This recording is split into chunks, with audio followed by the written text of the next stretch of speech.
This is Revelation chapter 12. Then a great pageant appeared in heaven portraying things to come. I saw a woman clothed with the sun, with the moon beneath her feet, and a crown of 12 stars on her head. She was pregnant and screamed in the pain of her labor, awaiting her delivery. Suddenly a red dragon appeared with 7 heads and 10 horns and 7 crowns on his heads.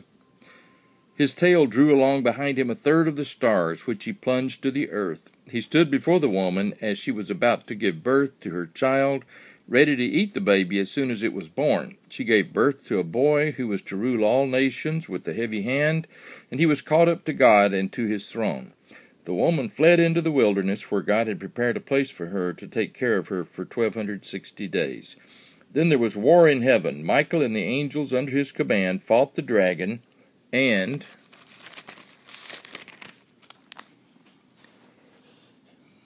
his hosts of fallen angels, and the dragon lost the battle and was forced from heaven.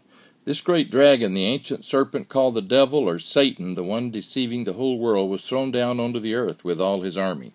Then I heard a loud voice shouting across the heavens, "It has happened at last. God's salvation and power and the rule and the authority of his Christ are finally here, for the accuser of our brothers has been thrown down from heaven onto earth.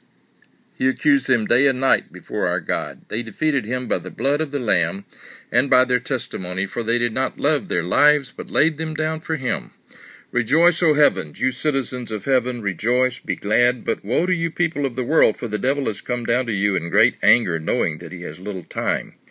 And when the dragon found himself cast down to earth, he persecuted the woman who had given birth to the child. But she was given 2 wings like those of a great eagle, to fly into the wilderness, to the place prepared for her, where she was cared for and protected from the serpent, the dragon, for 3.5 years. And from the serpent's mouth a vast flood of water gushed out and swept toward the woman in an effort to get rid of her. But the earth helped her by opening its mouth and swallowing the flood.